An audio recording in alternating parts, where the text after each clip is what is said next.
Jebe Dra no per Jebe Ge Torba Dan Tamje Jembe Pardu Jopra Todas las madres Jeba sensibles, Tamje ilimitadas como el espacio, especialmente los seres. Nankada Nampe Senchen Tamje Dewa Tan Ten Tunga Tande Nudu Lana Mepa Yang Tabra Sobe Chanchu Rinpoche Topara Jo Nala Tangwa Jebe Dra Nobar Jebe Ke Tarba Dan Tamje Kempe Bardu Jobra Jeba Tam Jege Zo Jebe Ma Nangka Dang Nyampe Zenchen Tamje Dewa Dan Ten Tungya Tande Nidu Lana Me Pa Yang Dabra Zobe Janju Rinpoche Topara Jo De Sama Geki Bardu Lunga Yisum Gewala Ko Maji Bardu Lunga Yisum Gewala Ko Tu Tereng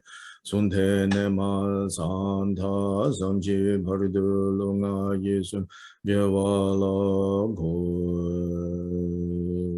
Sanje Jodan Soji Jonam La Chanchu Bardu Dane Kyapsuji Dagi Jinsu Gibe Sonang Ki Drola Penchir Sanje Drubrajo Sanje Jodan Sogi Jonam La Chanchu Bardu Dane Kyapsuji Dagi Jinsu Gibe Sonang Ki Drola Penchir Sanje Drubrajo Sanje Jodan Sogi Jonam La Chanchu Bardu Dane Kyapsuji Dagi Jinsu Gibe Sonang Ki Drola Penchir Sanje Drupra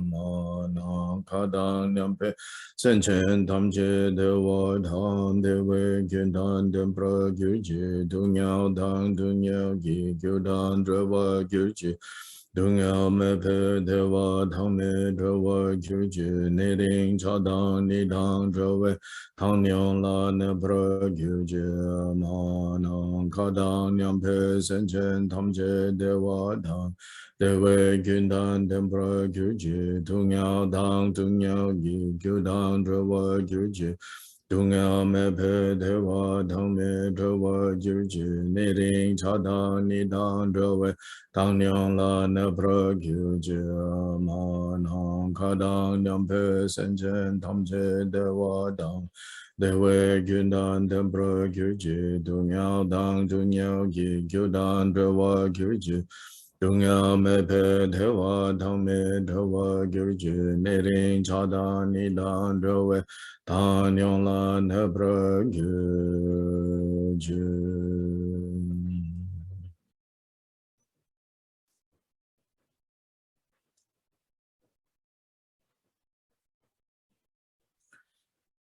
In all the worlds of the 10 directions reside Tathagatas of the 3 times. Before each of you, lions among humans, I prostrate joyfully with body, speech, and mind.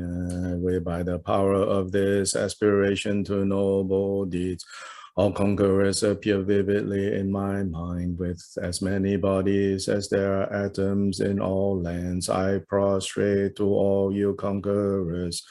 In each atom are Buddhas, numerous as atoms, all in the midst of the heirs of the Buddhas. Thus I conceive of this Dharma Dhatu as completely filled with you conquerors in this way, with infinite oceans of praise and oceans of diverse melodies. I sing the excellent qualities of all you conquerors and praise all of you gone to bliss with the best flowers and best garlands, best music, ointments, and excellent parasols, finest lamps and superior incense. I offer to you conquerors with excellent garments and best fragrances and sandalwood powder, heap high as Mount Meru.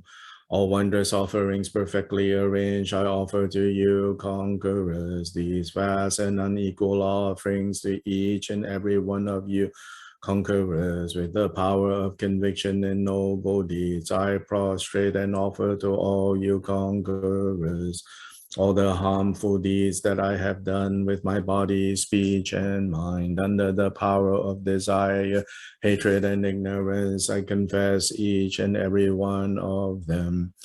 I rejoice in all the meritorious deeds of the conquerors in the 10 directions and the heirs of the Buddhas, solitary realizers, hearers still in training and beyond, and all wandering beings.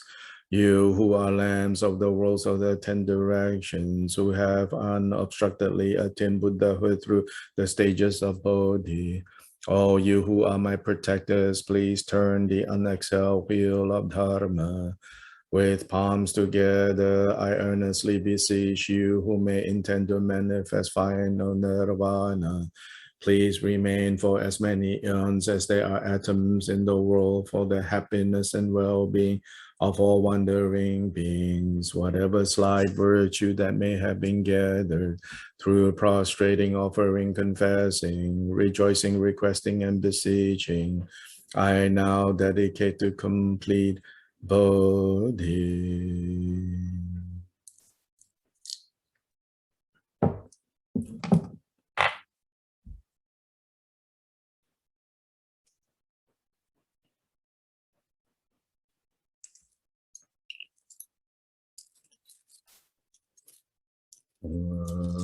So she buki jushi meto tra bira lenshi ninde kempa di sanje shintu mekte bowa ye drogo namda shinla kyawar sho kuzun yonso lame tso namla jinang sangsun deshi niki chu dalu longju nangsi yongshe la Lame chuging drip zedu zo jase wadang chujing shapadang jise yirang kushing sowa ye gewa chungse dagi jishapa tamche sobe chanchun chirngo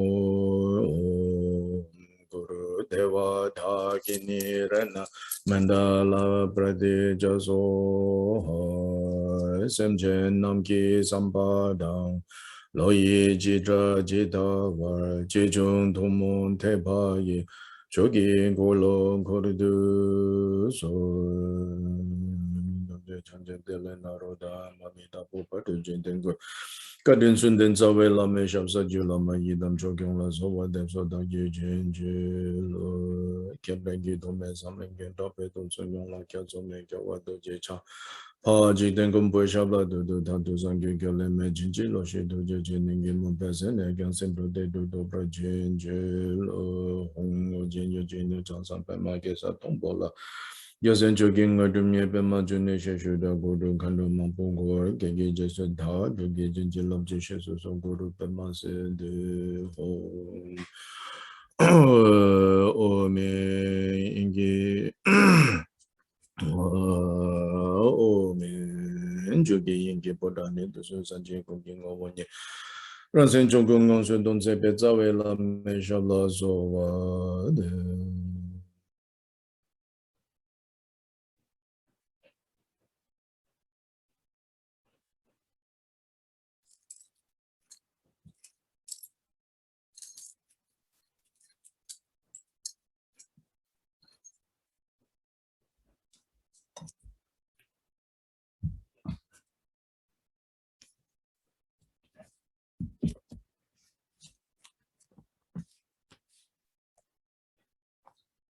So, good evening, good morning to everyone, wherever you may be.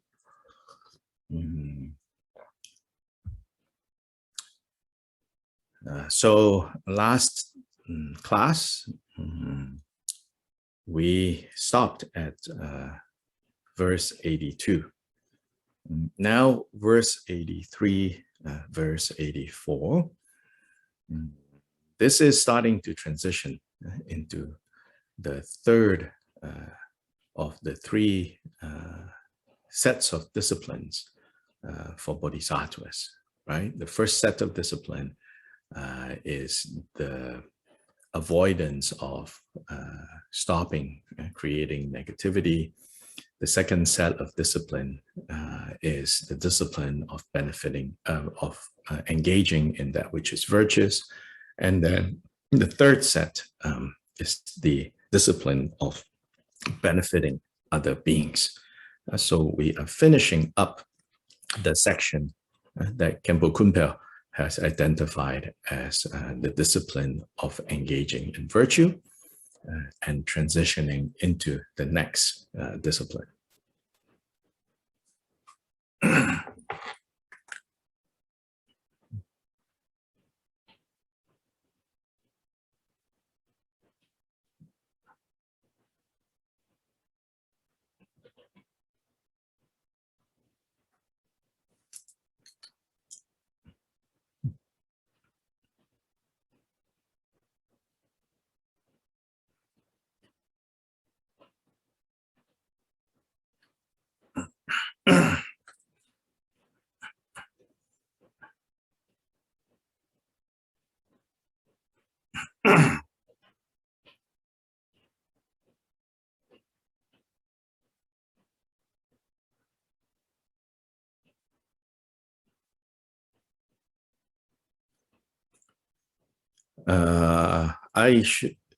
We should take note that in the section discussing the discipline of engaging in virtue, there's two parts to that, right?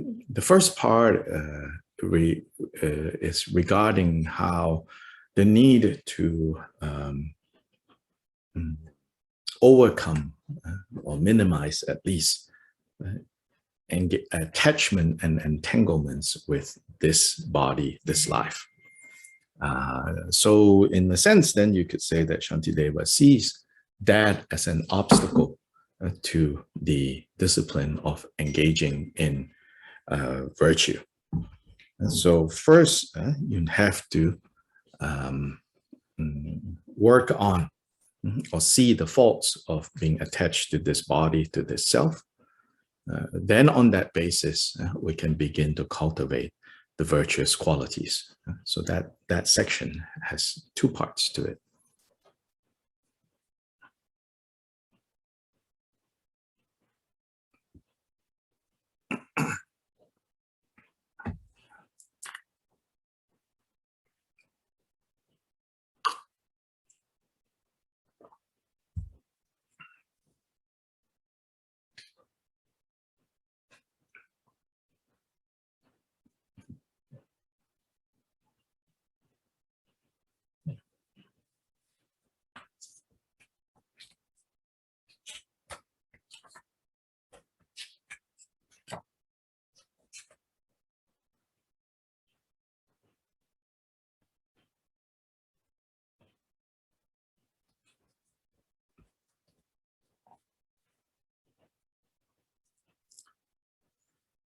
So let's read 83 and 84 now.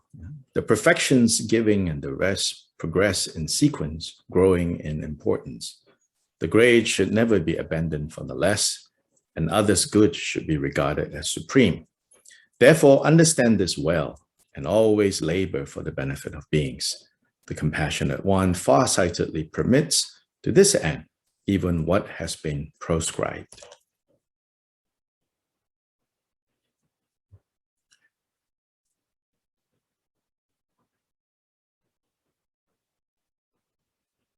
So generally, what these two verses are saying, first, that it's saying, if you look at the way that the six perfections, the six paramitas, the way they are arranged in a sequence. So the first of the paramitas is the paramita of giving or generosity. Then the paramita of ethical conduct, discipline. Then patience or forbearance. Then diligence. Then meditative concentration. Then wisdom. So it's arranged in this way. So here Shantideva is saying that there is a reason why it is arranged in this way, because there is a progress that is going on as you go from one paramita to the next paramita. It becomes more and more profound. The practice becomes more and more profound, and the results of the practice of each of these paramita becomes more and more fruitful. So he says, we need to understand this. And so there is a progress in the sequencing, growing in importance, as he puts it here in verse 83.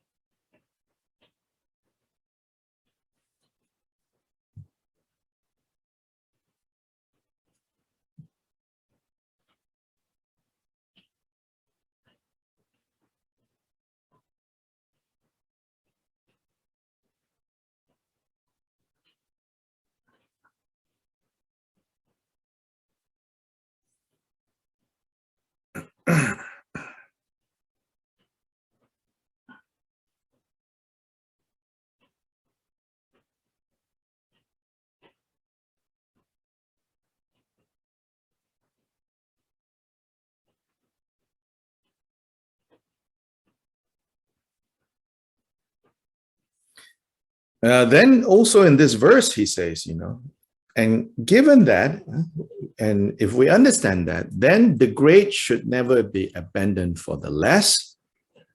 And the implication here is, the higher paramitas should not be abandoned for the less. Meaning, like, if you have to choose, if you have to choose between practicing this higher paramita as opposed to practicing this lower paramita, it says you should never practice sacrifice, like the higher for the lesser. So that's what he's saying.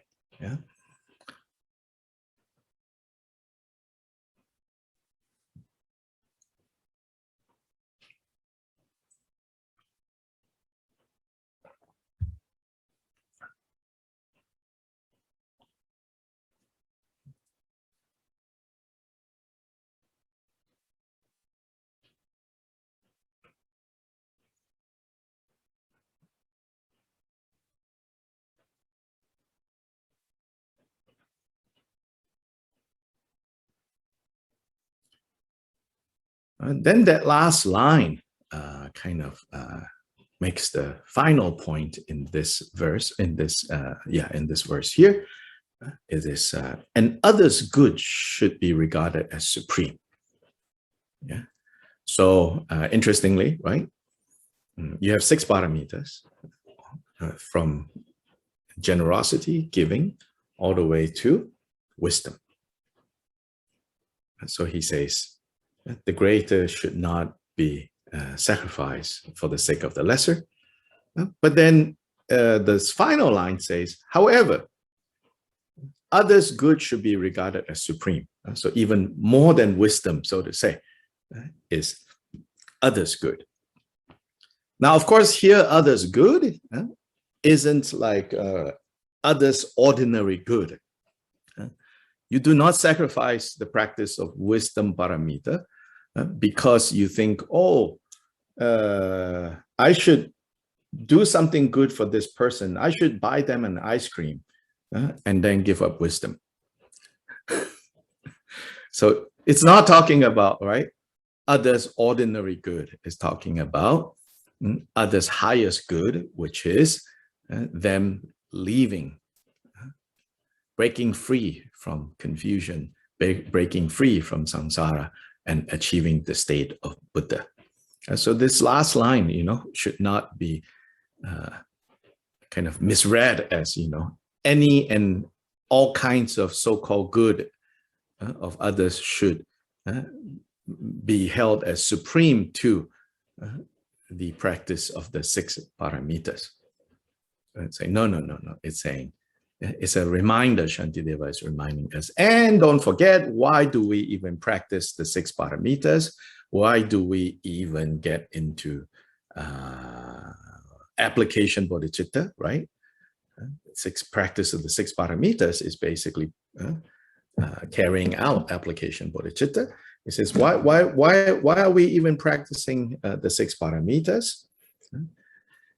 Because it is to most effectively benefit others in the most meaningful, in the most reliable way.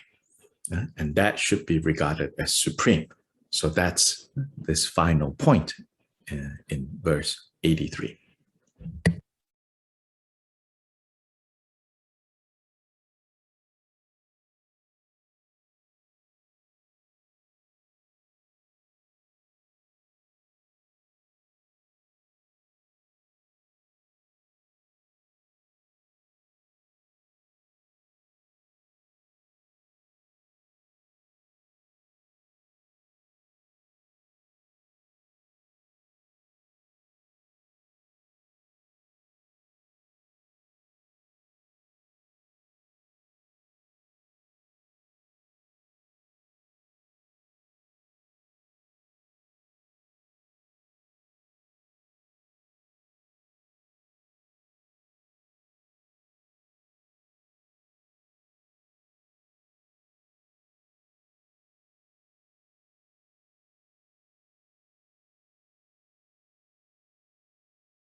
So here,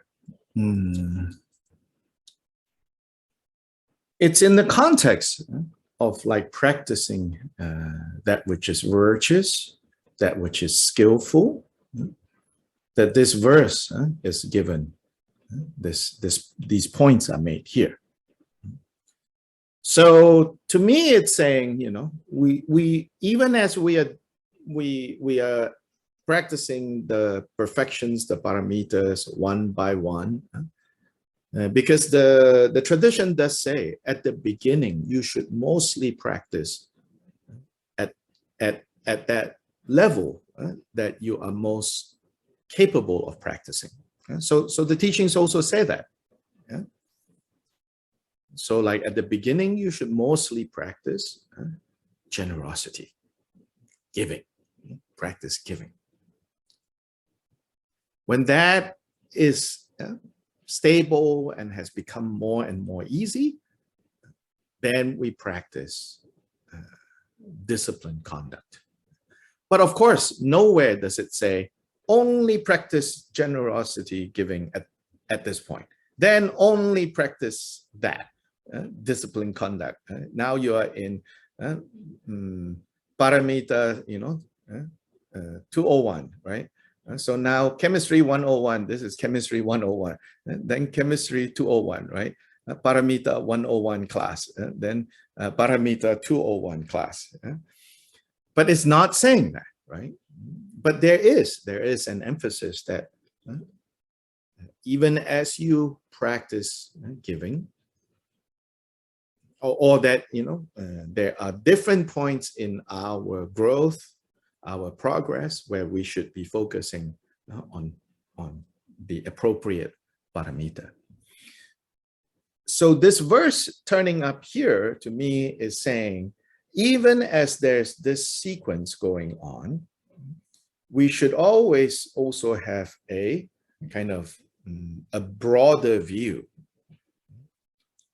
and not get too narrow into like, oh, I'm doing this or I'm practicing this, and disciplined conduct no matter what, or giving, is where I am, and the rest I can just not think about or ignore. But to have a broader view to see that Yes, right now, most relevant to me is mostly practicing generosity, but between generosity and ethical disciplined conduct in a way is superior to just generosity. Why? The essence of disciplined conduct is to not cause harm.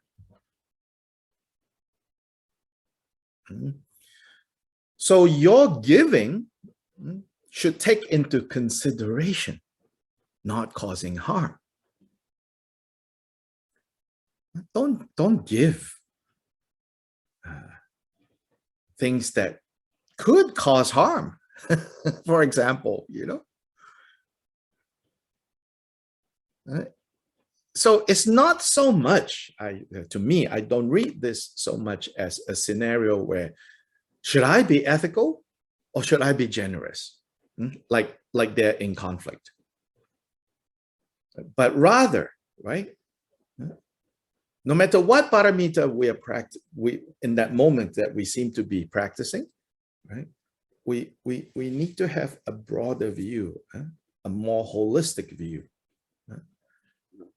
And the most holistic view, the most complete view is the view or the motivation of all this I do for the ultimate benefit of beings, for the supreme benefit of beings, that it should be embraced by that motivation and our practice should not get too narrowly kind of bracket away that we forget the bigger reason. That's part of what 83 is reminding us.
Uh, 84, it says, with this understanding, always labor for the benefit of beings, and in that laboring for the benefit of beings, it says the Buddha, the compassionate one, even permits things that in other contexts are proscribed. Meaning, in other contexts, he says, no, don't do this. But if it can be, but under the circumstance of the bigger kind of motivation of benefiting beings, in some cases, he says, okay, that is allowed. What previously was said to be not allowed, so to say.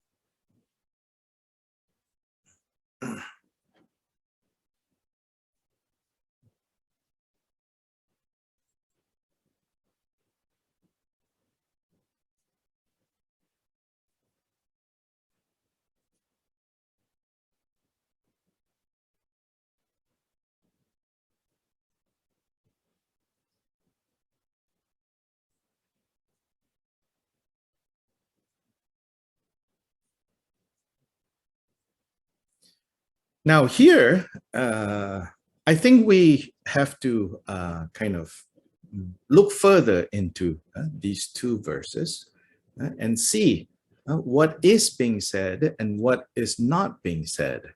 Or rather, how should we refine our understanding of 83 and 84? Because there are some deeper implications or deeper questions that we have to ask. The general principle of 83 and 84, as expressed by Shantideva here, is of course very good kind of advice. That even though the paramitas are things that we should practice as bodhisattvas, know that there is a level of profundity that is increasing with each level. And that the lower prescription, so to say, that Buddha prescribes, mostly now here practice giving, that this lower prescription of practicing giving, there's something higher, which is the practice of not causing harm. And if you think about it, causing harm to others basically comes out of self-cherishing.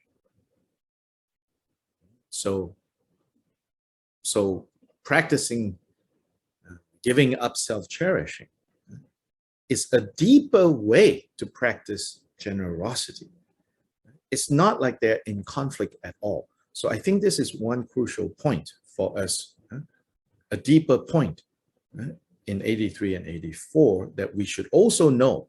Shantideva doesn't say it explicitly, but this deeper point is, I would say, don't so quickly switch in or go into this mode of like somehow there are contradictions in the 6 paramitas,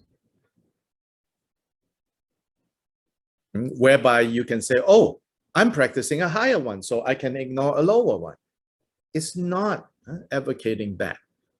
But unfortunately, I think if we don't read 83 and 84 more carefully, we might think, oh, the idea that the higher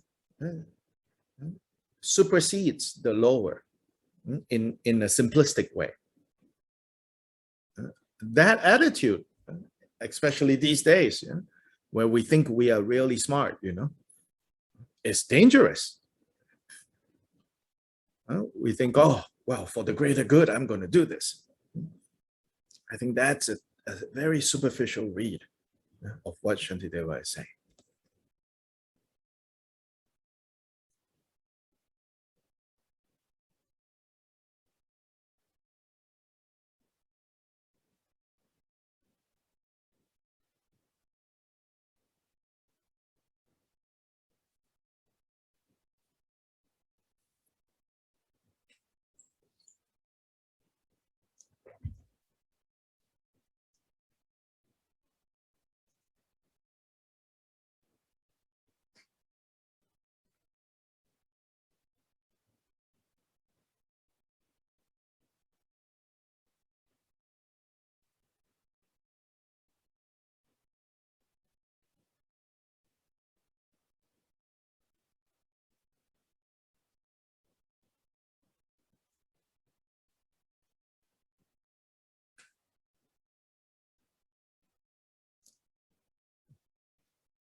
So Kyopa Jigten Sumgun especially emphasizes carefulness in understanding what is being said. Not just here in Shantideva, of course, in many sutras, you can find seemingly examples that suggest for a greater reason, you can seemingly, right, go against or break a vow. So here, I think especially in this day and time, we need to be careful because we have gotten so smart.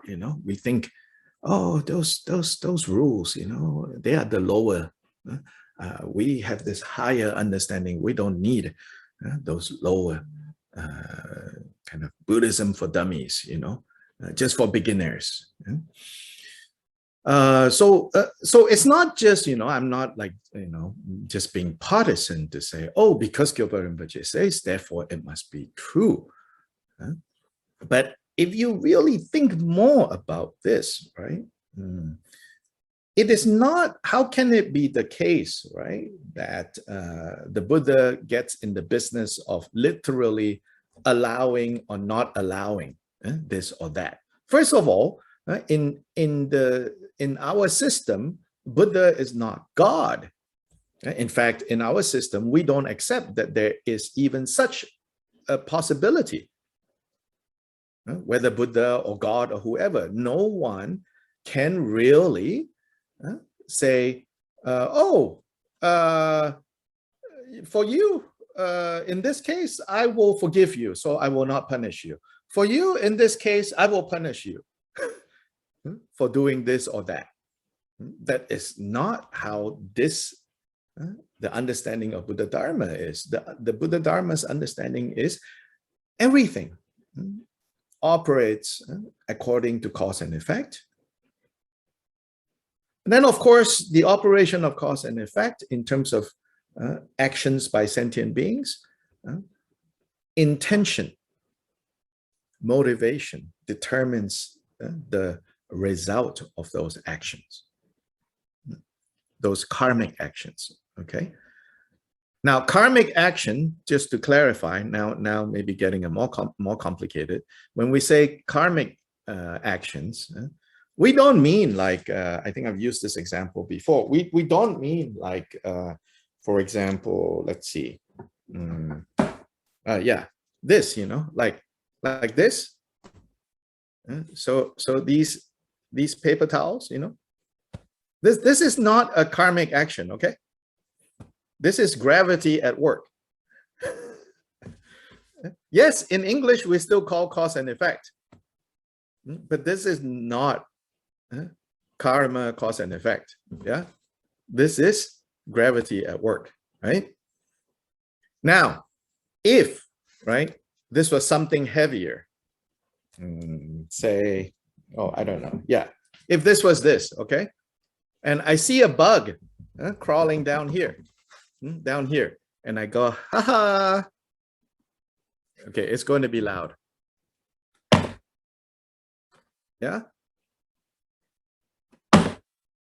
Okay, gravity is at work, but now karma has been created because I saw a bug and I go, haha, and I crush the bug.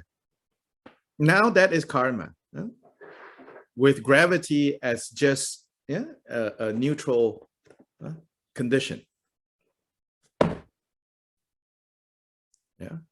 Now, when it comes to especially karmic actions, or likewise, here, for whatever reason, I'm going to drop this, right?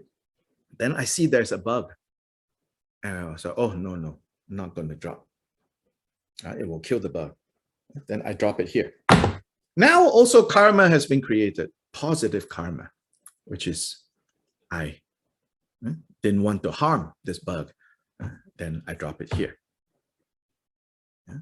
Now, insofar as the workings of karma goes, again, in our system, in a system that is not based on a God that came up with all these rules and therefore is at liberty to discount the rules as he or she or it wishes, Buddha also doesn't get in the business and cannot get in the business of saying, oh, you are forgiven here, you are not forgiven there.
So here, I don't know how it's translated in Chinese and Spanish here.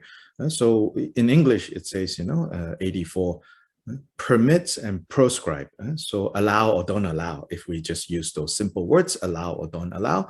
Here, when we say this, when we say the Buddha allows where other places where he doesn't allow, important, we have to first understand this is not, don't treat the Buddha like God. God is free to, change the rules as he wishes because he came up with the rules, right? According to the God system. But in our system, we don't have things like this. In fact, Buddha says, no, this cannot be the case. So here, how should we understand what is meant here by Buddha allow or disallow? Is basically we're talking about Buddha. The Buddha shows us how, first of all all karmic actions have karmic consequences, right? So that's the first point we need to understand. All karmic causes have karmic consequences. I'm using the word karmic the way I'm distinguishing between this kind of action with no moral ethical dimension to it, simply gravity at work. Yeah. Two, karmic action is actions with intentions and motivations. So when it comes to those moral actions, it's not, so first of all, Buddha doesn't allow or disallow in the way other religions think, God allows or disallow. So that's first thing we need to understand. So second thing, so what do we mean when we say Buddha allow or disallow?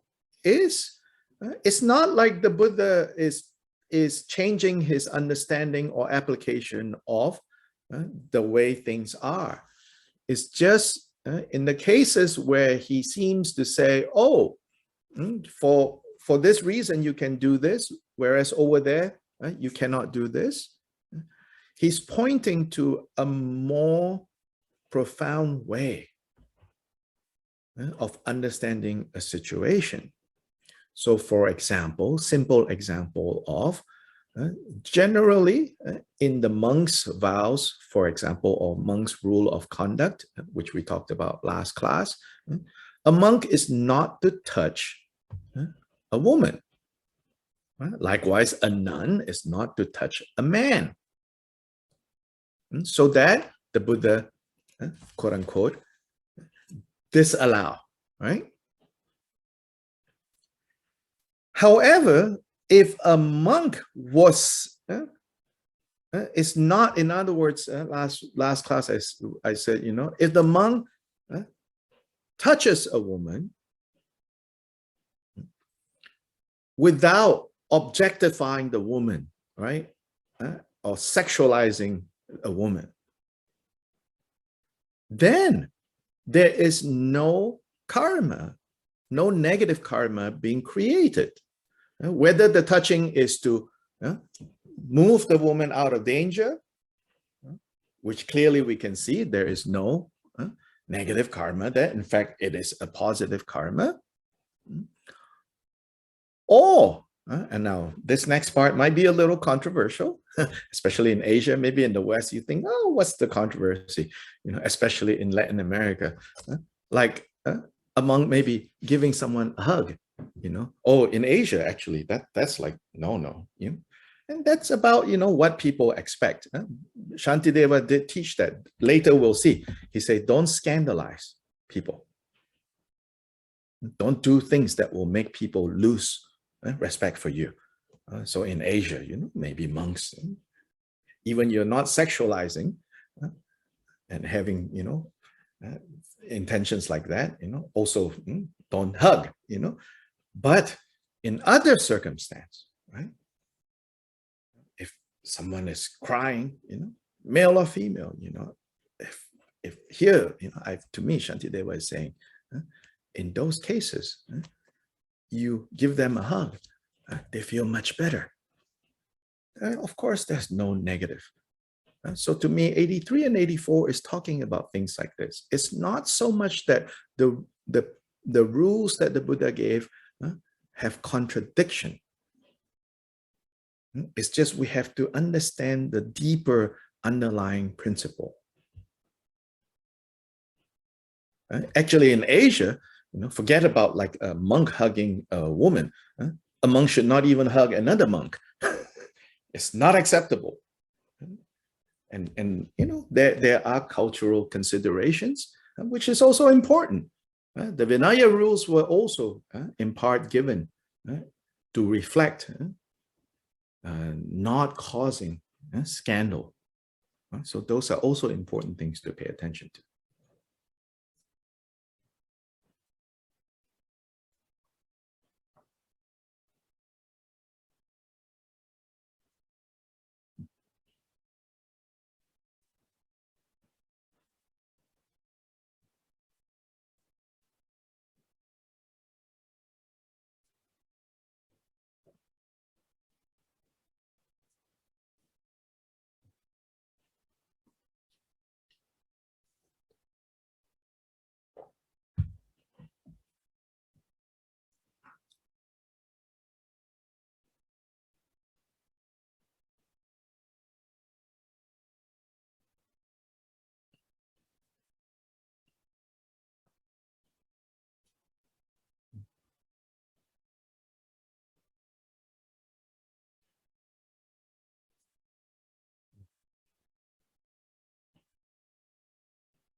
So in summary, 83, 84, yeah, I would say understand the general principle that Shantideva is teaching us here. But also, don't be so quick, right, to think, oh, the higher teachings trumps the lower teachings. That there are higher teachings. If I practice the higher, I don't need. I can even break the lower. Don't so quickly. If you're thinking like this, you are not understanding. It's a good sign that you're not understanding how all this works. So like I said, if you really understand, you'll see that what is taught in the disciplined conduct is a deeper way, a more refined way of practicing giving. Then what is taught in the patience, forbearance paramita is an even more profound way of really practicing this disciplined conduct. And then what is taught in joyful effort, is a more profound way to practice the patience paramita. What is taught in meditative concentration is a more profound way to actualize, embody all the paramitas that come before it. And wisdom, if it is truly wisdom, it carries all the other 5 paramitas along with it. That we should understand that this is really how it works. Not that there are, oh, this is contradicting this, therefore I should do this and not that. It's not that way. Yeah.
And finally, practicing all of this for the sake of others achieving Buddha. This is kind of like the grandest context that we need to understand.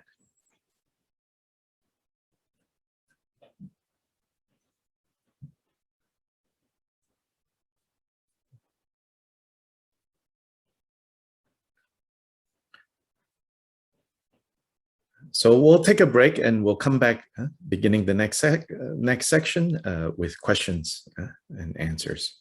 So we'll take a brief break right now.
Om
So let's see if there are any questions or comments.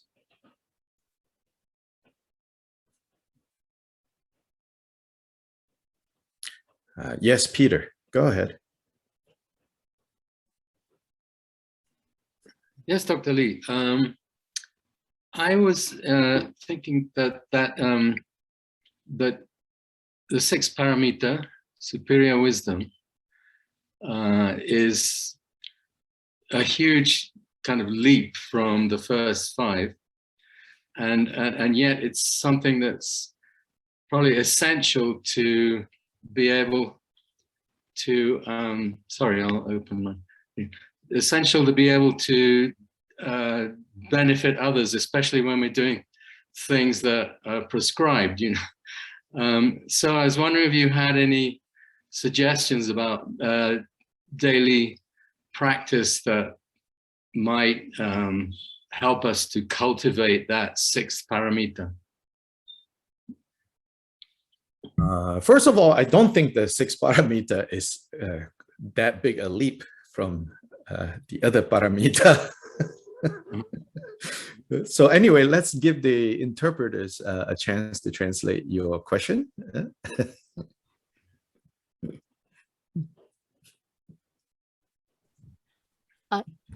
Sorry, Yes. Dr. Can you repeat his question? I missed it. Oh, okay. The gist of it is that the sixth paramita, paramita of wisdom, seems such a jump from the other five paramitas. And given that, to benefit beings, we need, of course, all the paramitas, and especially the 6 paramita. So then in our day-to-day life and practice, how can we kind of increase understanding or practice of the 6 paramita in particular? Is that correct, Peter? You want to add some more? Yeah, that's essentially correct. Yeah. Okay. If I could just add, my understanding of the 6 paramita is that it's not experiencing any separation between you and others or anything else. Really. I see. Well, that understanding might need to be adjusted. Yeah. So.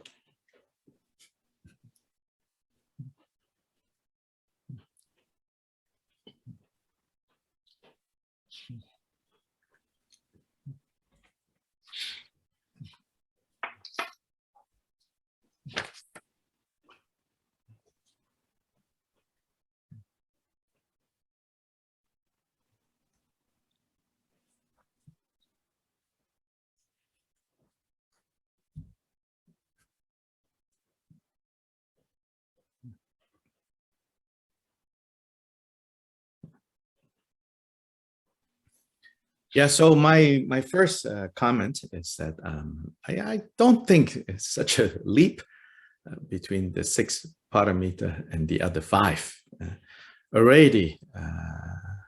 And of course, when we talk about the paramitas, it could be like the paramitas presented in so many different places in the Buddhist texts, all the different texts. Then principally to anchor it on Shantideva itself, Shantideva's text itself, I would say that already, he's already teaching a lot of wisdom from the very beginning. It's only that it will be explicitly discussed in chapter 9. So the wisdom is always already there. So that by the time we come to chapter 9, which is the chapter on wisdom, then he directly addresses that topic.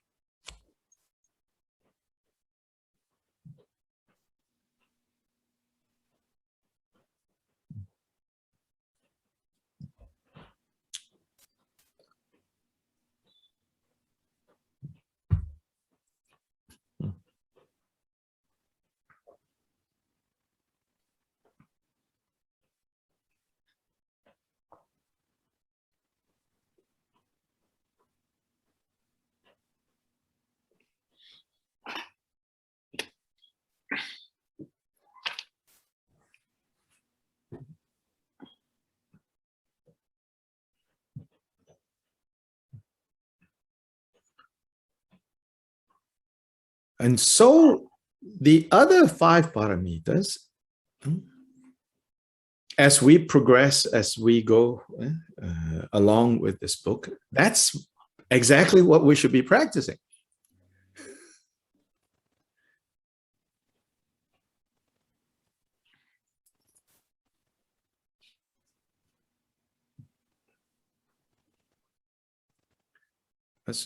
So sometimes the first 5 paramitas are called the means, the methods.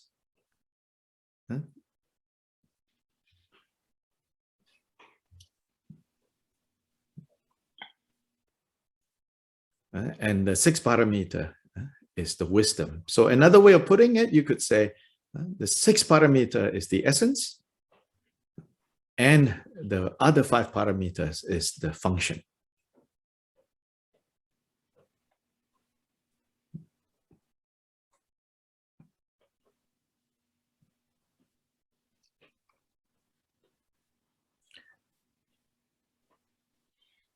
So to fully actualize the essence and the function of this, of something, is what's going on. So rather than seeing it as a causal relationship, like the other 5 parameters lead to resulting in the 6th parameter. I think one way of looking at this is to understand that the 6th parameter of wisdom is the essence, and the 5 parameters of means is the function. When essence and function flow together, then you can say, right, the object is now actualized.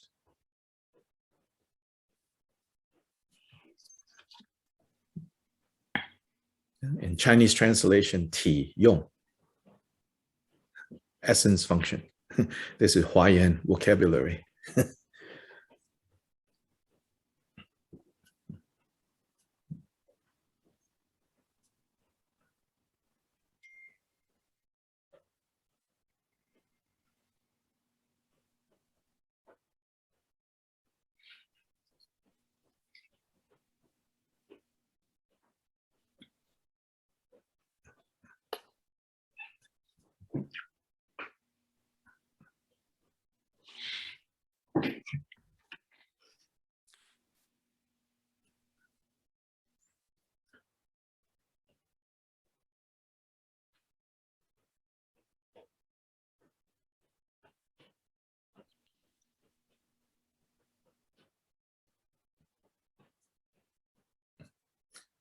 Now, as for the comment that the wisdom chapter is about no separation between self and other, all I will say now is let's hold off on that and see if that's how Shantideva talks about it.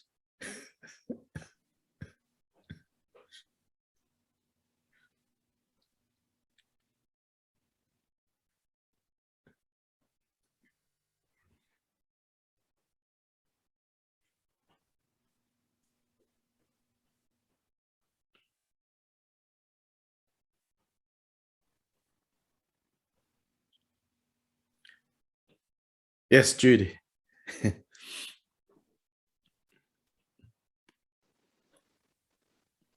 When you're talking about essence and function both coming together and the object appears or is perceived. No, If not perceived. It's poetically, it's actualized. Actualized, okay. But it's, if we have poor function and lack in essence, the actualization of the object will be something different from what it is if we have. I mean, this is. What are you talking about? Yeah. Are you taking this expression into other areas or specifically in the context of wisdom and the other 5 parameters? Well, I'm trying to think of it from a practical standpoint. If we have essence and function of a higher being.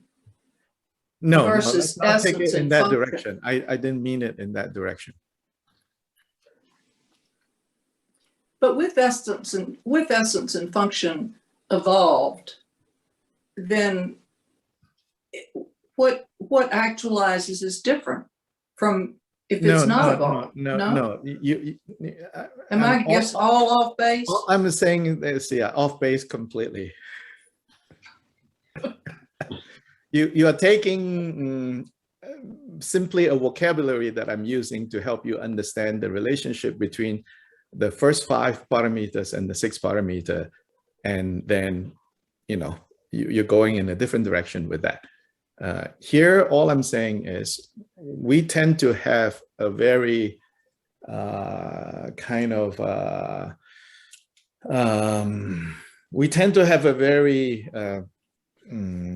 of linear understanding of the parameters, and it tends to go in the direction of like the first 5, if you practice them really well, it leads to the 6th.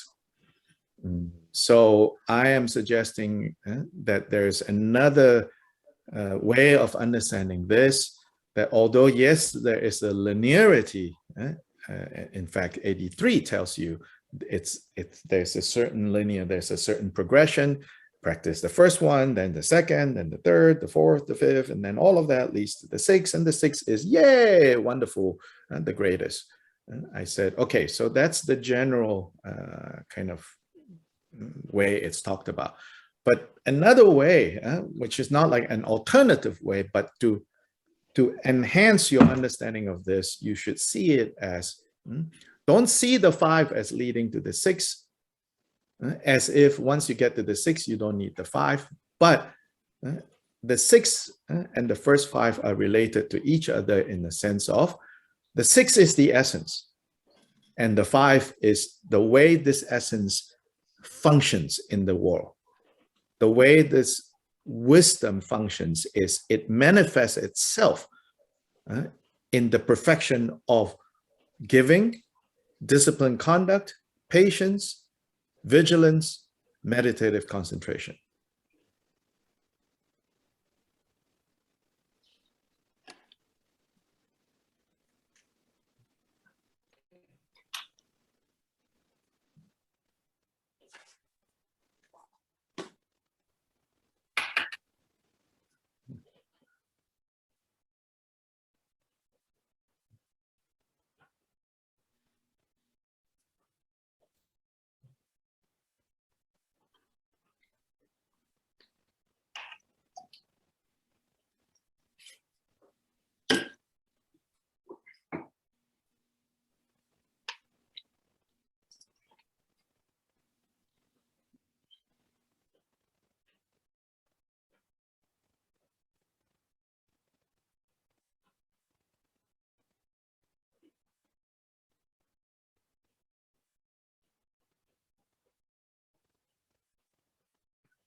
Now, Judy, in case you were on base and I just have no idea what base we were on, follow up your question. In case. I'm not sure I know how to talk about what I'm trying to say. Well, I guess I am sure I don't know how to talk about what I'm trying to say. I guess I'm just, I mean, life in what appears is different for people or beings who have evolved further than I have, I'll say. Mm-hmm. And I guess that's what I'm trying to say in this essence. Yeah, sure. The essence function expression has gotten you to think about other things. Yes. Yeah, yes, yeah. That's it. Yeah. So we won't talk about it here. I'll just leave it at that. Yeah, okay. yeah. It's gotten you to think about other things. It's just, a different vocabulary. I want to make sure my main point here, why I'm using this essence and function, is that it's clear to everyone. Is to say, don't look at these practices as if they are simply a means to get to a place, which is often how we tend to think about it. And there's a reason why it's like this, because that's such as examples of like, the teachings are a raft for you to cross the ocean to get to the other shore. And then once you're there, you don't need it, so there are reasons for that. But sometimes if we go too far in that direction, we then tend to think, that these are all instrumental.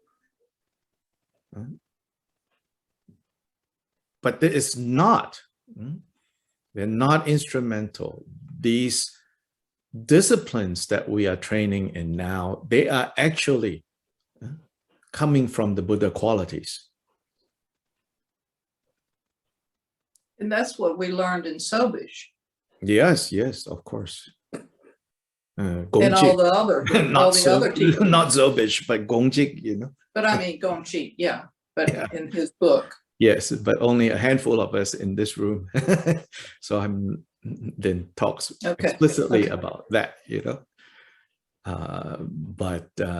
Yeah, basically that, you know, that so I elsewhere, those of you who have attended other things, I said, it's sort of like in the Soto Zen tradition, where they say, don't look at meditation as a means to get enlightened, but rather relate to meditation as the expression of enlightenment. Yes, so why do you meditate? You meditate because Buddhas meditate. Not you meditate because you will become a Buddha. So I'm within this context where 83, verse 83 and 84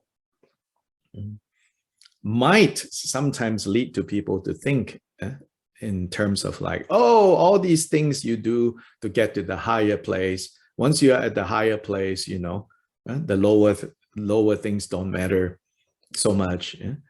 So it's within this context that I say, hold on, don't think like this. But think that the so-called lower, meaning these lower 5 paramitas, they are the expression of the 6th paramita. And so the more you're able to practice the 5 paramitas, the more you will realize the wisdom that we talk about in the 6th paramita. The more your realization of wisdom in the 6th paramita increase, the more careful and the more precise and the more exact your practice of the first 5 paramitas will be.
Other questions?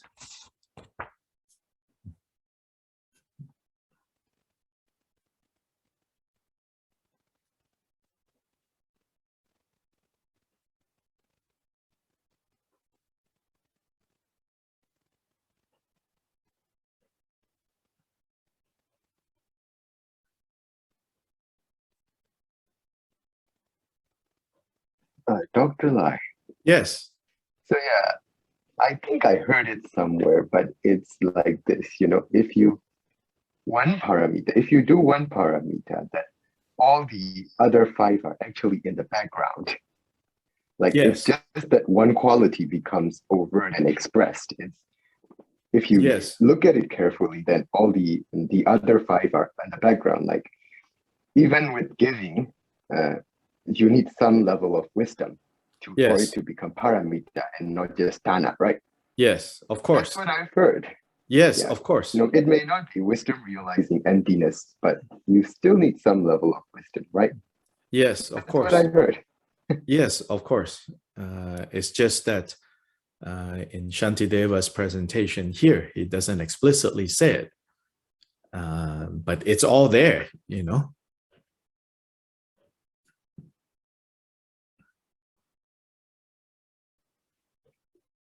Go ahead, the translation of the comment. And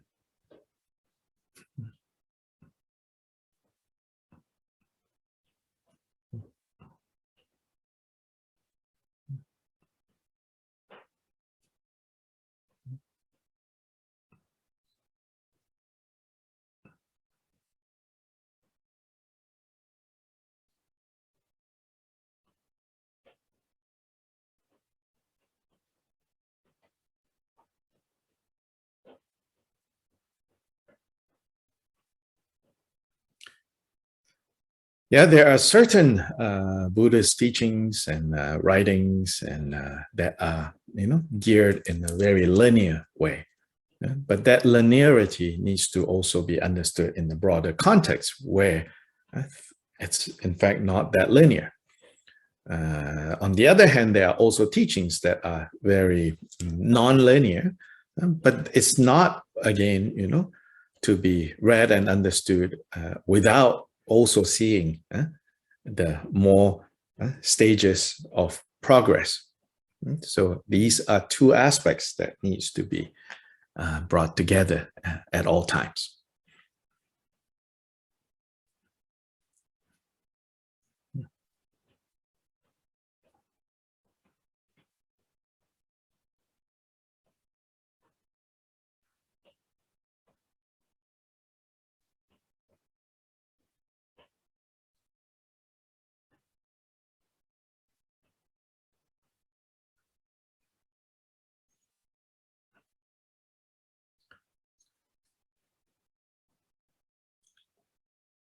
Right? In the end, is the absolute and relative bodhicitta inseparable?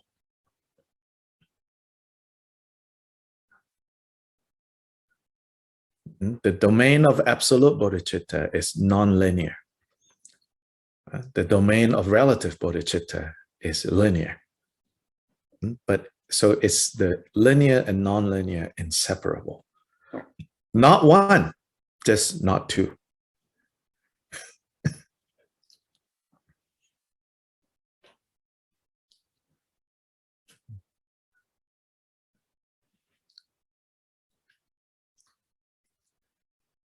See, on this side of confusion, when you say 1, you're going to park that 1 in either this side or that side. Then you fall into error. So in the Buddhist tradition, it's often said not 2, non-dual. Non-dual doesn't mean 1. Be careful with that.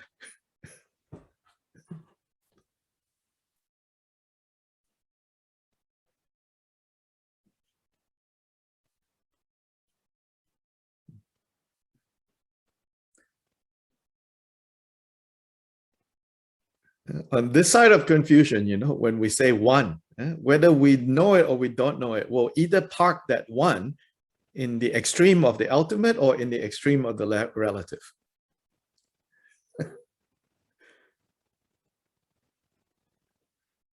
But when we say not two, non-dual, then it will remind us there's the relative side, there's the ultimate side, and they are not two.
Elsewhere, I've said, like holding this feeling of tension, at least right now, between these two, relative and ultimate.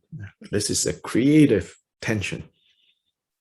It will help us actually realize it, how these are not two. We tend to have this tendency of wanting it to be settled. And one resolution. Either it's empty or it's not empty. Either exist or don't exist. So, here we have, neither existing nor non-existing.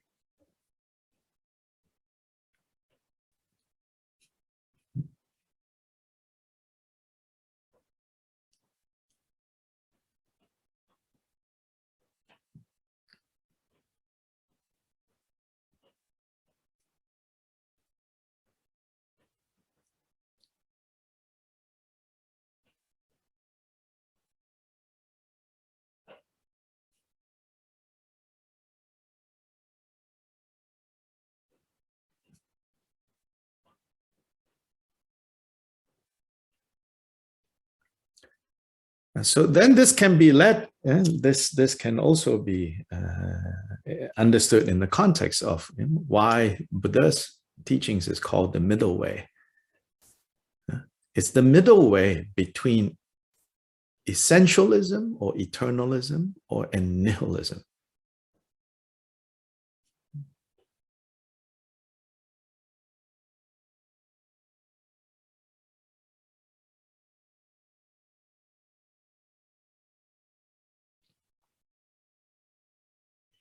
In this context of the two extremes, the middle way is the middle way that is free from the fault of these two extremes.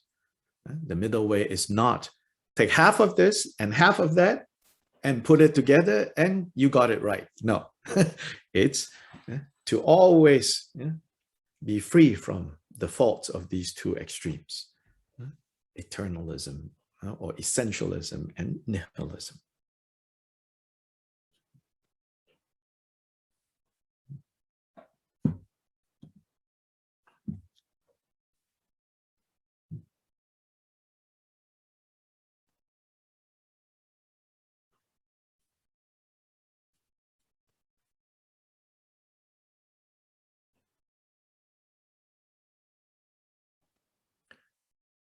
How do you do that? Now, Shantideva takes us back to how to do this. So now verse 85 to 90. He has such a way of taking you back to what Zen tradition calls, chopping wood and carrying water.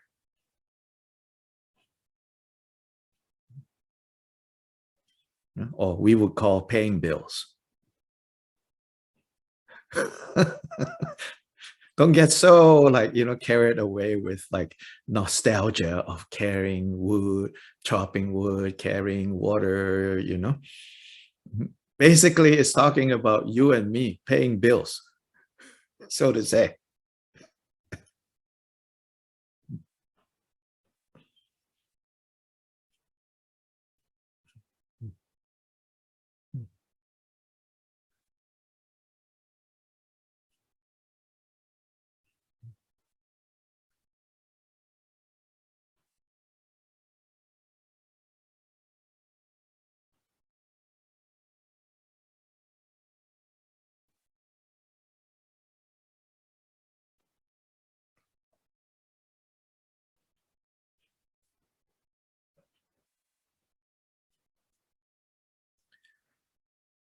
So let's read 85 to 90.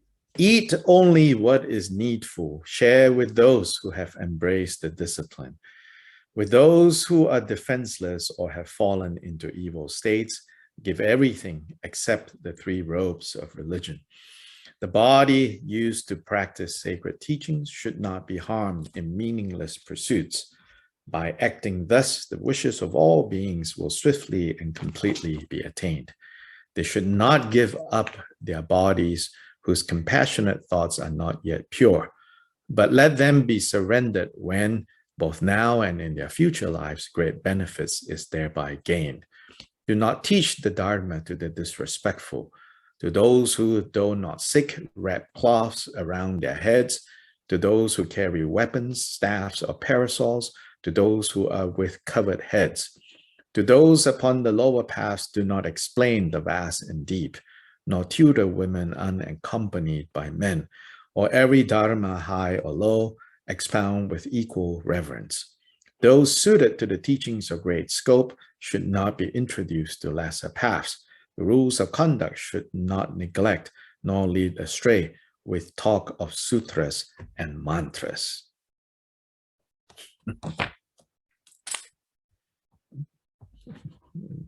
Down to planet Earth. Essence, function, ultimate, relative, middle, eternalism, essentialism. Yeah. If all those kind of gets you excited or gives you a headache, doesn't matter. This is what matters. 85 to 90.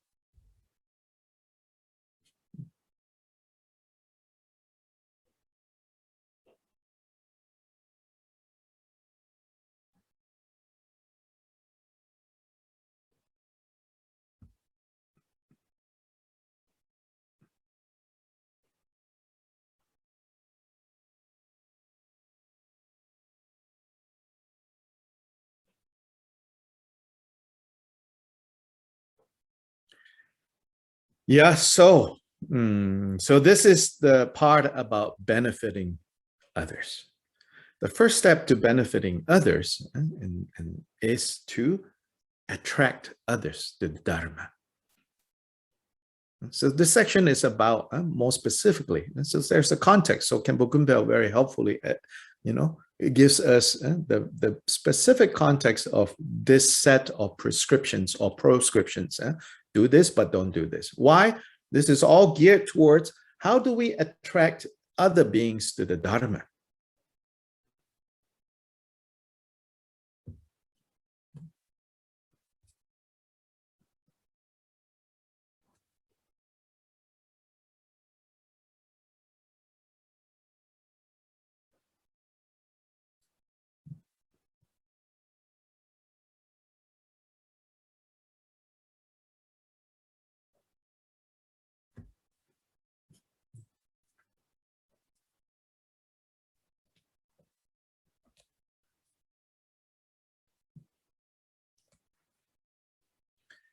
So 85, consume only what you need. So this is talking about, being frugal.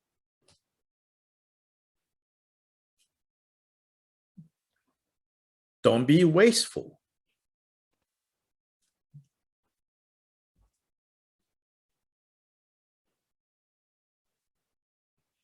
You do that so that you have the ability to share with others.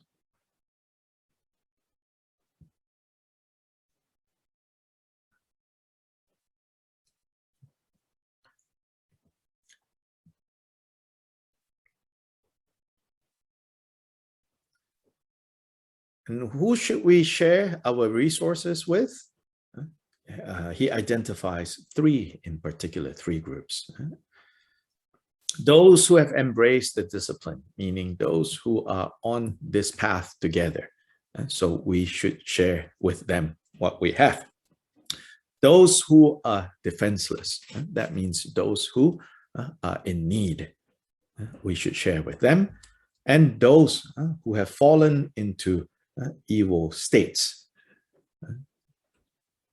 we should also share with them. Here, there, is talking about especially those who are in the lower realms, hell realms, hungry ghost realm, animal realms.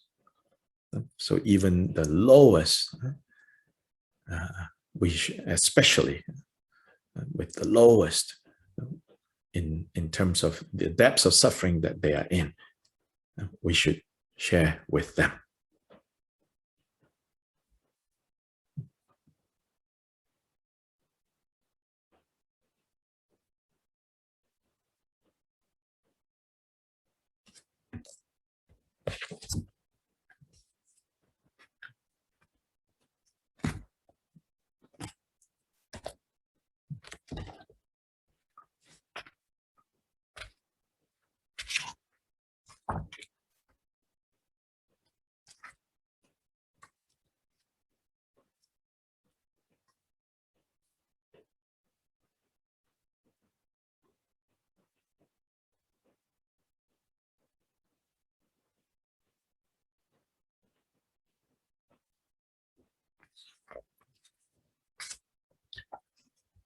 Yeah, so those are the three groups, beings who are born in the lower realms, so in the context, giving to animals,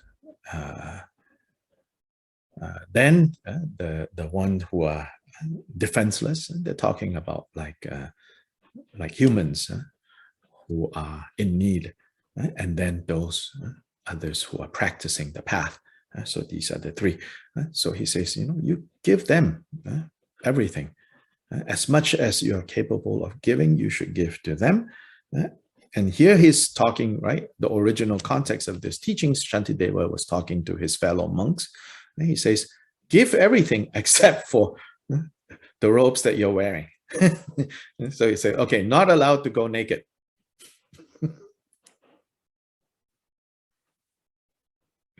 So that's what the meaning of three robes of religion is talking about.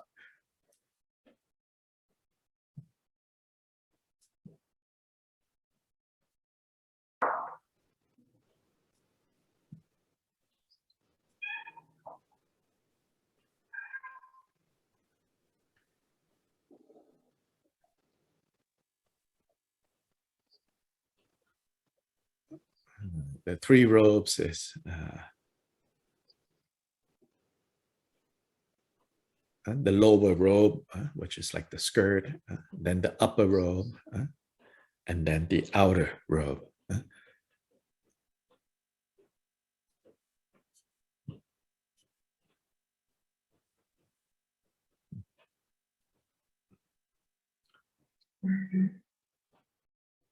The body.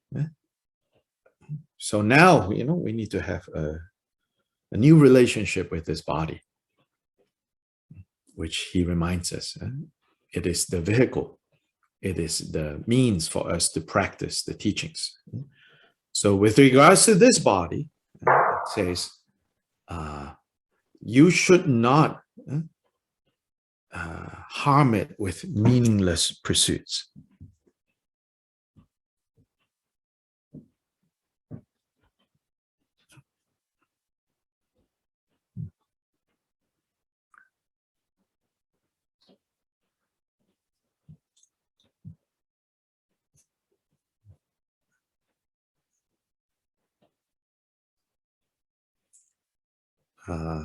Overeating is a form of meaningless pursuits, okay?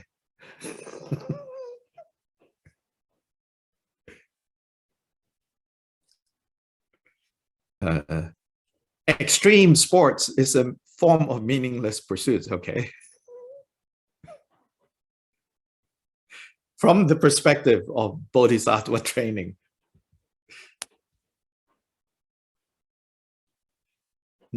staying up, binging on, all episodes of Breaking Bad, over 5 days, or whatever, series that you are chasing on Netflix. That's meaningless pursuits that will harm the body.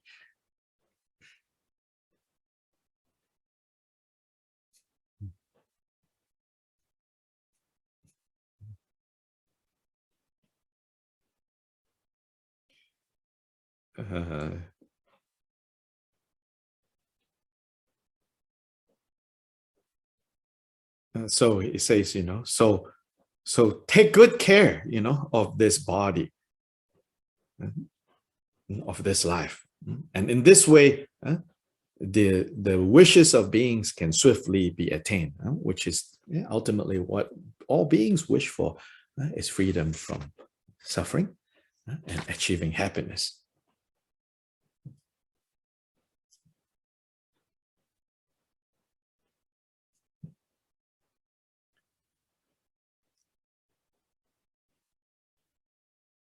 So now you can skillfully care for your body, for your life, with this objective of using this body, this life, to achieve true benefit.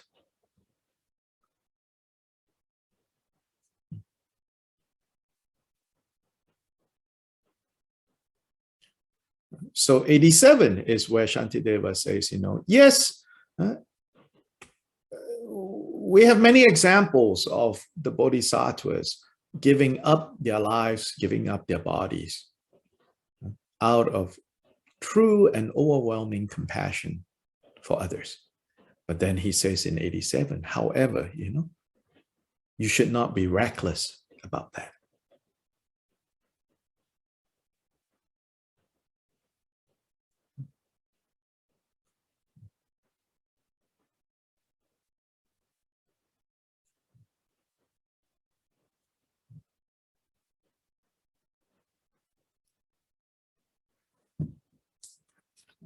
Because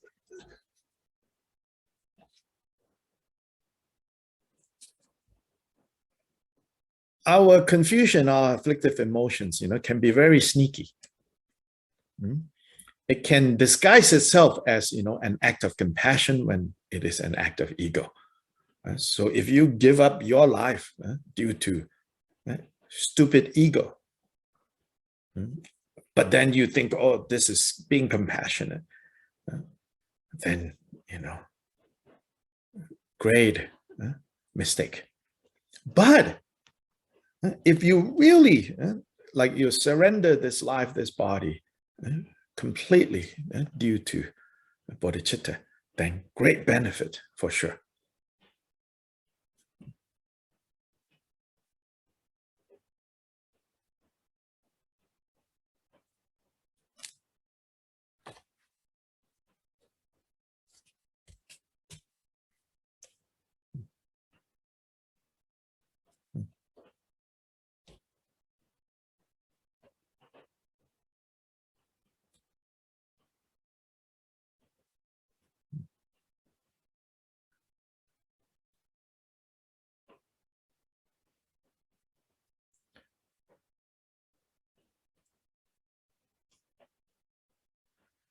So 88, it says, do not teach the Dharma to the disrespectful. Then the next 3 lines are examples of what's considered disrespectful in Shantideva's context.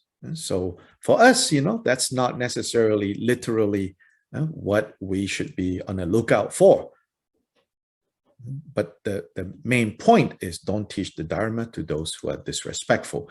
Now, this point about not teaching the Dharma to the disrespectful, first thing to be said is be careful that you don't do that thinking, I need to be respected. No, this is not talking about that. This is saying you only teach the Dharma when the conditions are right.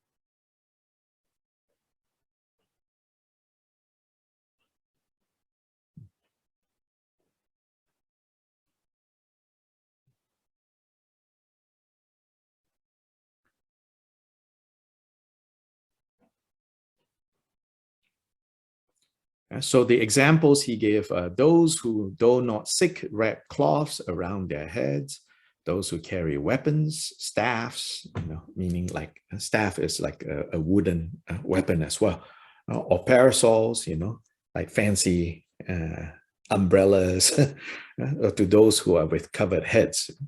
So here he's basically saying, if people, the main point here is if people are not interested in the Dharma, don't start teaching them the Dharma. It's not useful.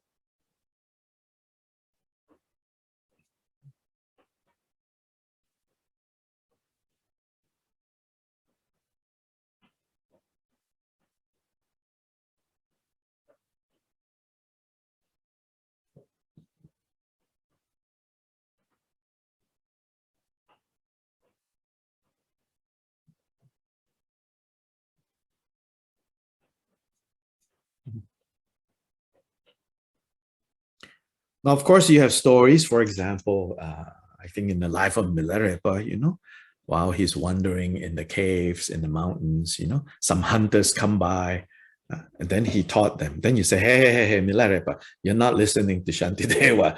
They're carrying weapons. Why did you teach them? So here is a good example of it's not that it's prohibited here, it's allowed there. Not that superficial, but rather Milarepa is observing the spirit of what is being said here. But in that case, Milarepa could see that time is ripe, that hunter, his mind is ripe, is ready. So Milarepa, through Milarepa's power. So also what Shantideva is saying, this advice is for generally those of us who don't have the power to perceive beyond the surface level. Then for people who have no interest in the Dharma, who come to the situation with a lot of pride, or with intention to harm, or with disinterest, don't push the Dharma on them. This is not the right time, because it will backfire on you. Don't do that.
'89, to those upon the lower paths do not explain the vast and deep. The vast and deep, more specifically, is talking about teachings on emptiness.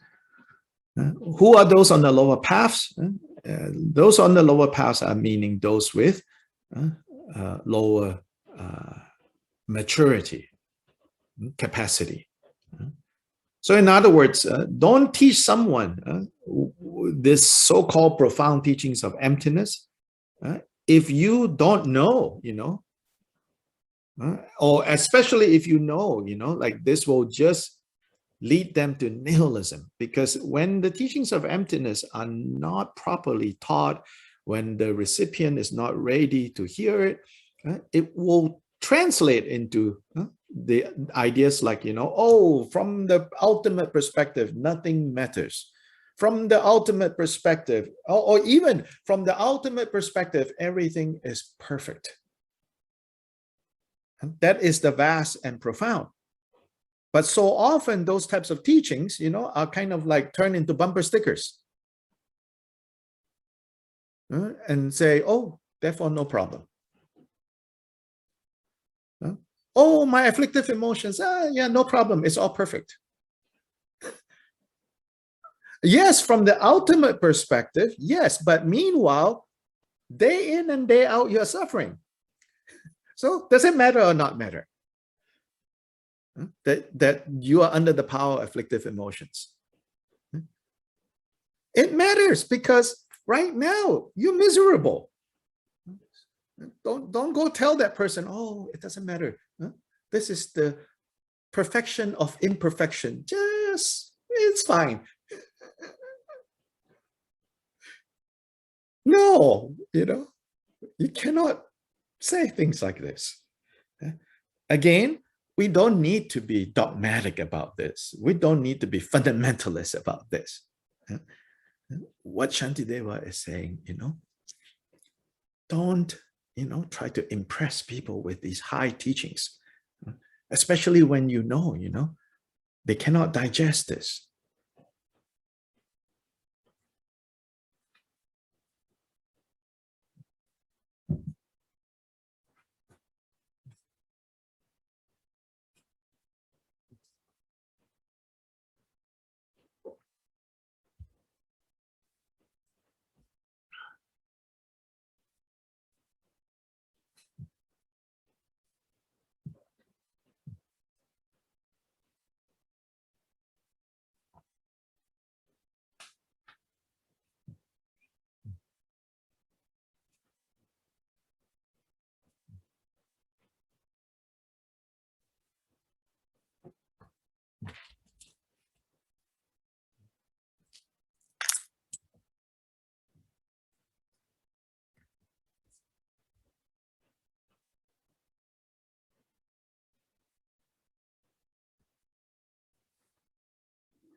Nor tutor women unaccompanied by men. Okay, see, Buddhism has words that can be easily read and lead to conclusions as crazy as, say, maybe we judge other religions, say, oh, they believe this, things like that. We certainly have words that can also lead to situations that we think, oh, Buddha says, women should always be accompanied by men. They should not go outside if they're not accompanied by men. They should not drive. You can become a crazy Buddhist too if you read statements like this and you interpret it in those ways. So my point is, don't look at other religions and say, oh, you look at it's a problem of interpretation. So here the interpretation is, it's not that women is the problem. Shantideva is talking to a bunch of guys, monks, and he say, hey, you guys, okay, don't go tutor women, which of course objects of your desire. In other words, don't use the Dharma as an excuse, or not even use excuse, that presumes like you are planning, oh, I'm going to go do something wrong with them. But rather be careful, don't just because you say, oh, because I want to share the Dharma, and then you expose yourself to failings that might come. So again, this is this context, right? This particular section is about how to attract others to Dharma. Yes, you do many things. You have to be creative, but always be careful. Don't destroy yourself. Then nobody can be helped. So this is good advice for a lot of Dharma teachers, these days especially. Many Dharma teachers start with the good intention, oh, I want to help others. But then they put themselves into these situations where pretty soon everyone is harmed. So this is this line, nor tutor women unaccompanied by men, nor tutor men unaccompanied by women. In the end, it's not about accompanied or not accompanied. It's talking about don't, in your excitement of saying, oh, I want to share the Dharma with everyone, and then walk down, feeding your afflictive emotions and causing harm to self and other. Be careful.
Yeah, again, these rules, Shantideva, he's talking to his fellow monks.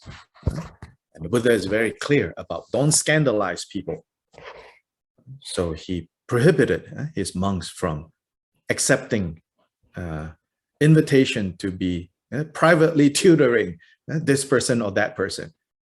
He's like, no, you don't do that.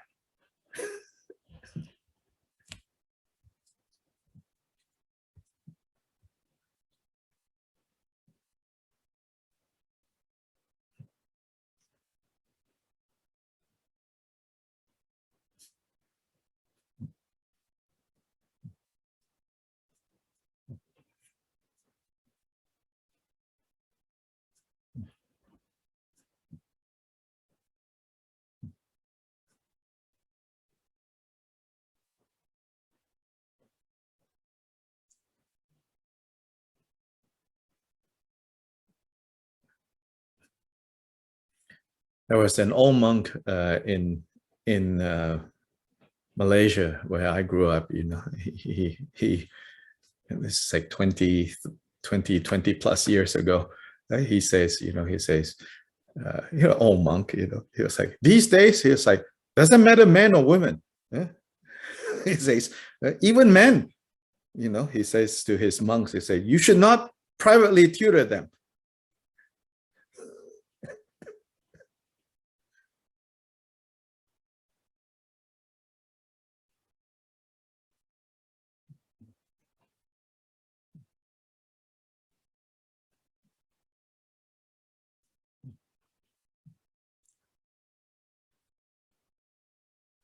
The gist here is, even as you're trying to attract others to the Dharma, don't do it in ways that will endanger yourself and others.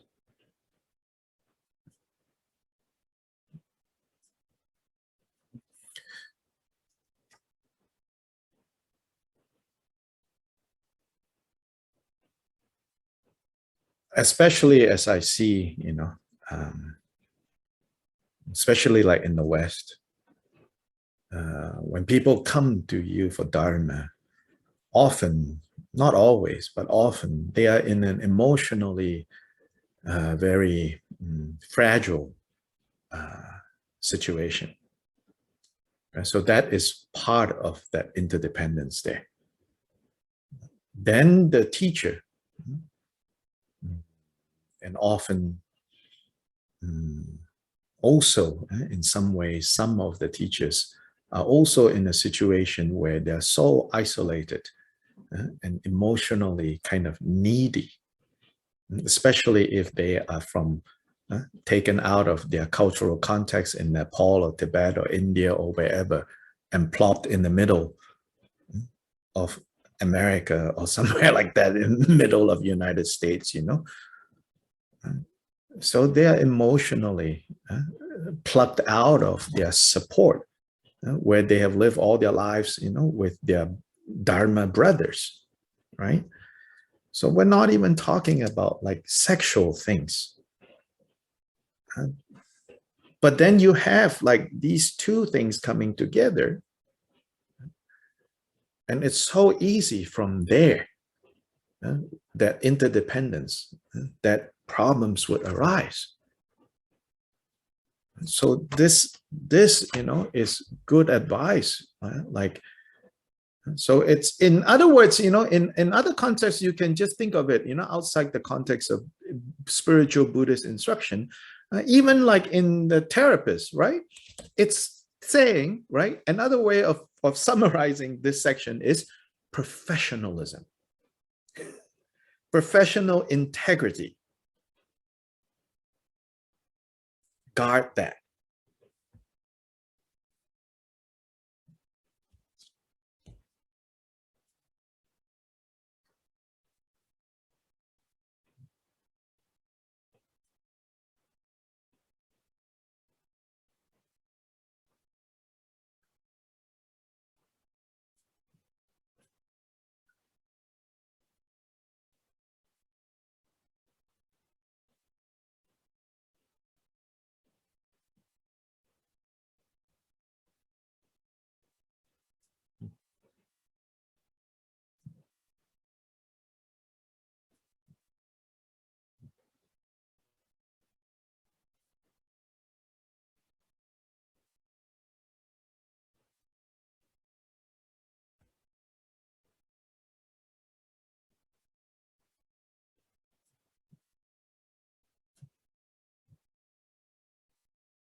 Yeah, so even in the secular context, in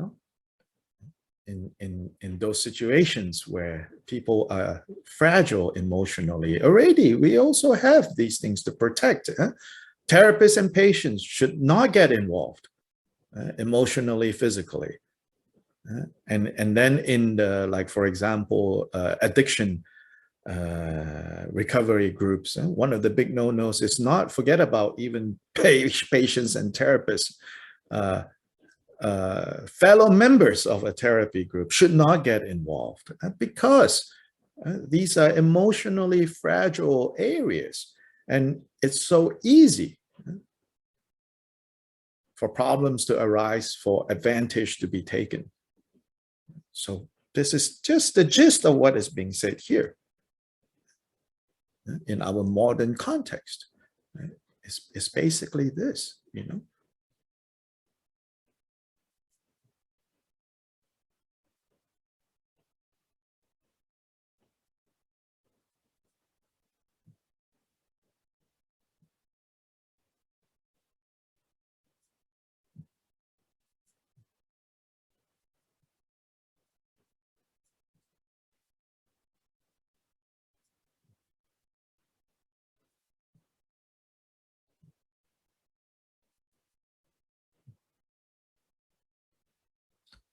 And every Dharma, high or low, expound with equal reverence.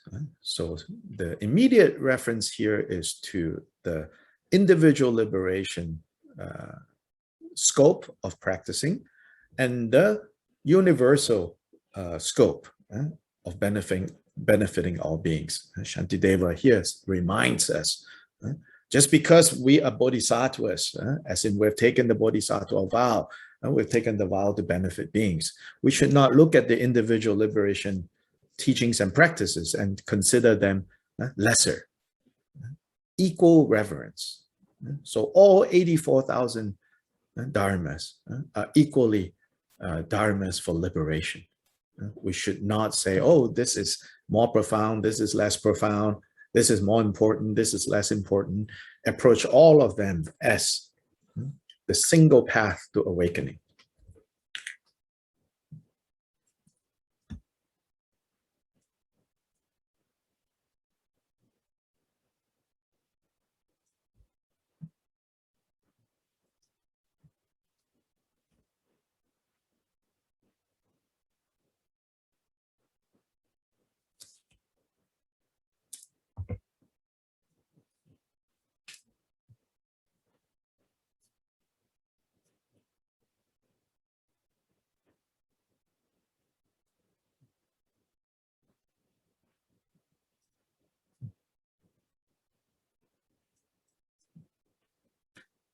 Then,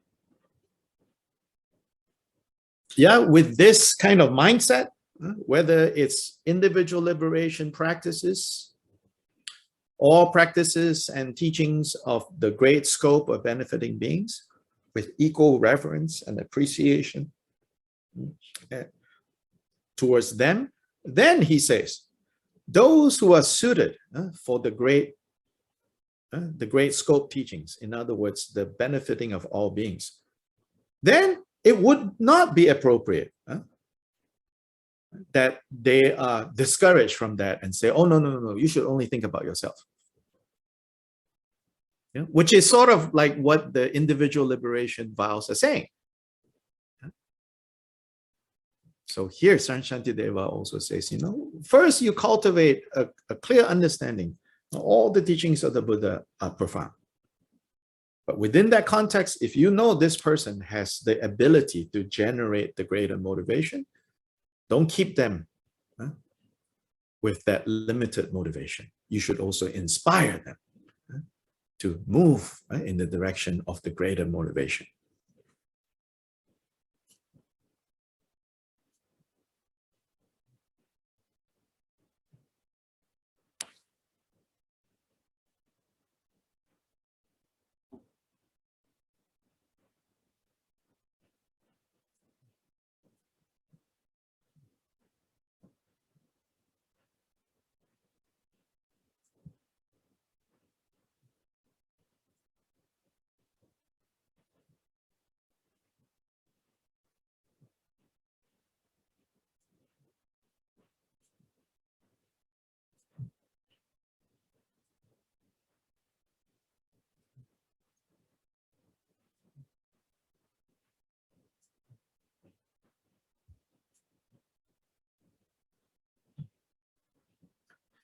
Then the final two lines of this section, the rules of conduct you should not neglect. And how do you neglect? It's through, talk of sutras and mantras.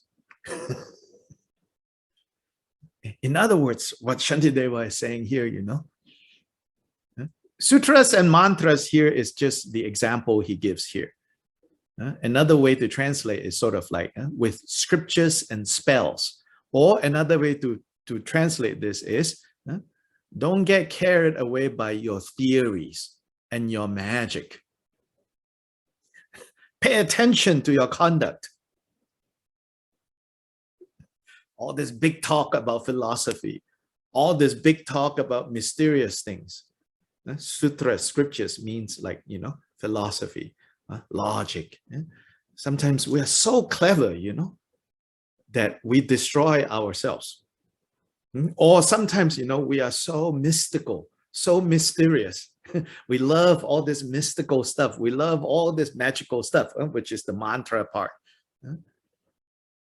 And we forget the rules of conduct that the Buddha gave. The rules of conduct that the Buddha gave is based on the principle of not harming ourselves, not harming others.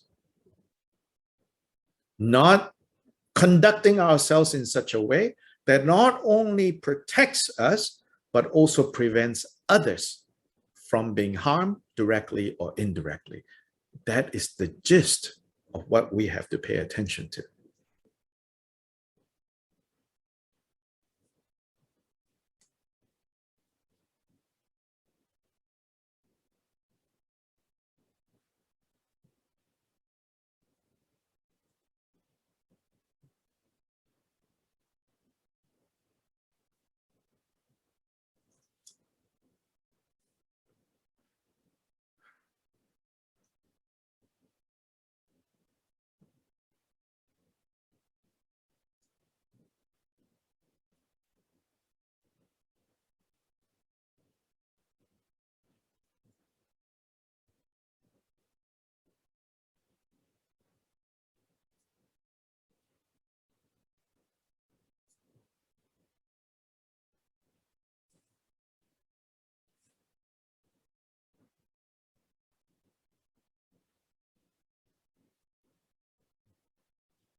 Yeah, so remember again, this specific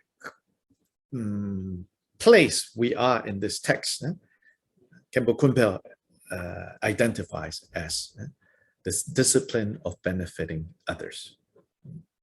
So you might say, well, I don't see a lot of benefiting others here, explicitly addressed. It's almost like he's saying, of course you should benefit others. You already know how to benefit others, but here I'm going to tell you, when you are thinking of benefiting others, right, don't let these things slip. Just like in the discipline of cultivating virtue, first he talks about giving up attachment to the body. So likewise here, if you want to benefit others, first you need to guard your own well-being and conduct. And these days, like you hear, a lot of like scandals, spiritual teachers, Buddhists or non-Buddhists, yes, of course, some, you can also say, but also they also brought a lot of good. But if you bring a lot of good and at the same time you're causing a lot of harm, then what exactly is going on? It might seem really great. Oh, but your impact was so great. But also Shantideva says, exactly, you are a Bodhisattva. You need to understand that your impact now is no longer just your own business. So especially given that, you need to be very careful. And all of this advice is under the chapter on vigilant introspection, which is really about disciplined conduct paramita. Yeah, so don't forget, right? The circles of context. Always have a kind of a bigger view of where we are in this text, and then we can appreciate the particular words better.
So 85 to 90 is about things that you would do, that you might do in the context of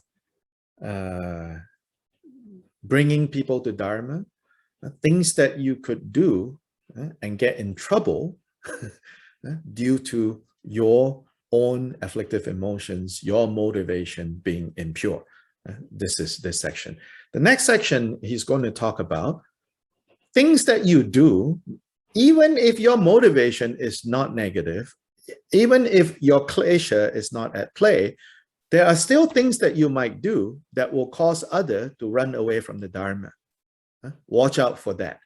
That's going to be the next section, which we will continue next Tuesday. This Saturday, we don't have class because I'm leading an online retreat with the Tibet House in Guatemala.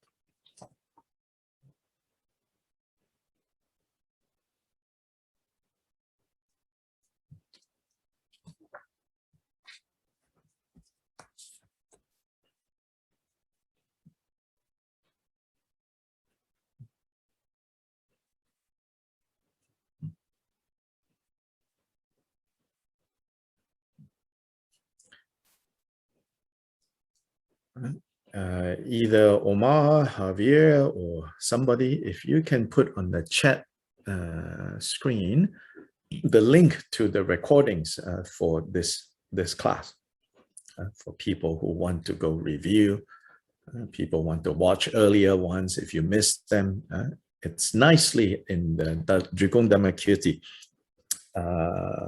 YouTube channel in the 3 languages. So it's all nicely put there by Omar, organized into playlist. So if Omar or whoever who knows that link can share them in chat, that would be most wonderful. And then those of you who need that link, you need to copy that link from chat before we end this class. Otherwise, poof, it will dissolve.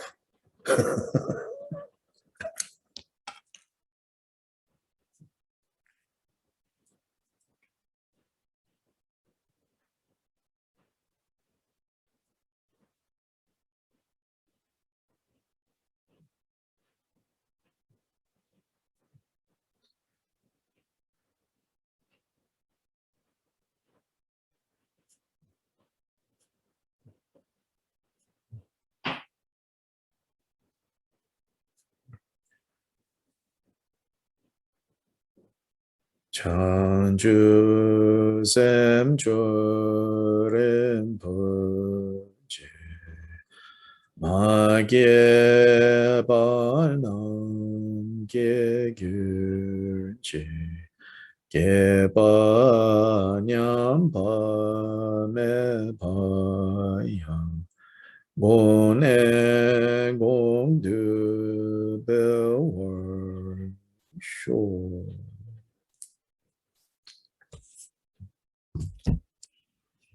Okay, tata everybody. Thank you, Dr. Lee. Thank you so much. Bye-bye. Thank you to Claudia. Thank you to Wu Ting. Thank you to everyone. Thank you to Urban Dharma for paying for this Zoom. Thank you. It costs $200 a month to have this Zoom level that we have. So Urban Dharma is paying for this bill. So we thank Urban Dharma as well. So bye-bye. Bye-bye. Thank you. Thank you. Thank you to everyone. Good